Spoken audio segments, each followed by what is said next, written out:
As you will know, the Prime Minister is arriving in New York this very morning to gather with other world leaders for the 70th United Nations General Assembly. John Key will also attend US President Barack Obama's Leaders Summit on countering Islamic State and extremism. Otago University international relations expert Robert Patman joins me now. Robert, great to have you along. Thanks for your time. Good morning, Paul. Right, number one, let's very quickly talk the TPPA, which is the backdrop to those other talks happening in Atlanta, Georgia. If we can believe what we're being told, as I said before, it seems everything's pretty much been ironed out except dairy. So what sort of leverage does that give us if everyone else is happy except us?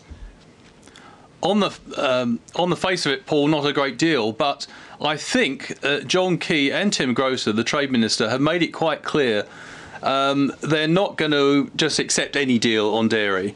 There is some posturing going on here because they are clearly aware that the President, who's invested a great deal of political capital in getting this deal done, the President has been a great supporter of the TPPA, wants to get it all cleared up by December because of the presidential primary season beginning in January. Right. So there is some, and the other thing is that John Key will probably appeal to President Obama and point out that America stands for free trade, and he expects those principles to be applied to the dairy sector, and to have the courage of America's convictions and stand alongside New Zealand against a rather protectionist Canada and a protectionist Japan in the dairy sector. It is tricky, isn't it? Because they are considerably bigger than us, because everyone else has basically negotiated a deal.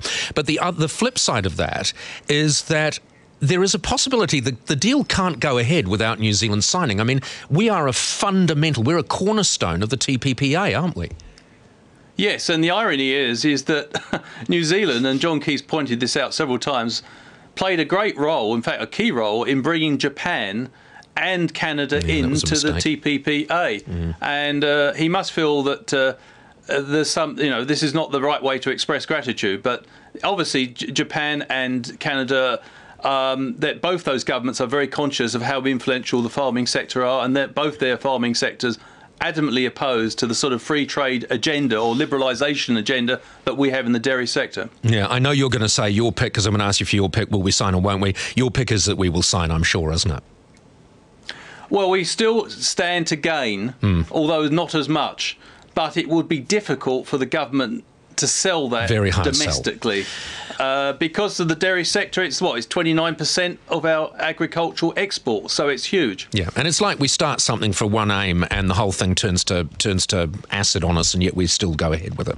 Anyway, we'll watch this space because we need to know soon, because as you say, there's a window of opportunity for Obama which is closing, so there's a short time frame left.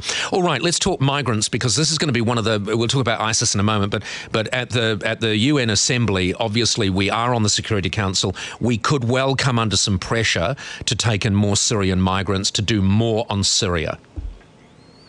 We could, but to be fair, the European Union is now making moves to assimilate more methodically the migrants that are coming in. They're moving towards a quota system, although the Eastern European members of the EU, such as Hungary, for example, and Croatia, are distinctly lukewarm about the quota system, have expressed their opposition to it. We may, because we're on the Security Council, I think that some council members have raised their eyebrows about the relatively low number of refugees we take in each year. Yeah. Until John Key made an adjustment recently, it'd been unchanged for 30 years. So we may well come under pressure to do more. Okay. Perhaps the most important thing that Key is going to be doing over the next few days is attending this summit with Obama that Obama's called for amongst the 60 nations. Are we winning, or are we gaining any headway against ISIS? Well, no. I think ISIS, actually, I was just reading yesterday that in the last year, they have actually doubled their recruitment of foreign fighters. According to American sources, ISIS now has 30,000 foreign fighters in its ranks, which is an increase of 15,000 during the last year. And this is despite, coordination amongst the 60-plus coalition members against ISIS, trying to tighten, rules on passports and prevent their citizens joining them. So there's a lot of work to be done. The other thing is that ISIS are holding their own on the ground in fighting. So yes, I think that this is a bit of a. So far, we haven't had either the political will or, if you like, the strategy to actually really push ISIS back. And there's nothing we can do about it because, if anything, the Russians have firmed their stance with regard to Assad. So, how can we ever have the political will to do anything when Russia seems to be on the other side? Well, that creates a problem, but we don't really know why Russia is acting the way that it is. It may be for domestic reasons. Mr. Putin has got a major economic crisis on his hands. He likes to use foreign policy to, if you like, display his global role. Strength. Yeah. The second thing is he's changing the conversation on Ukraine. Mr. Putin's been under a great deal of pressure because Russia has blatantly broken international law over the Ukraine. But it may be that, and here's a third possibility, that this is a prelude. By boosting the Russian role in Syria, it's a prelude to getting a conversation with the Western world, and Mr. Obama is meeting with Putin in the United States in the next week, and trying to hammer out some sort of transition deal. It's interesting to me. With Assad.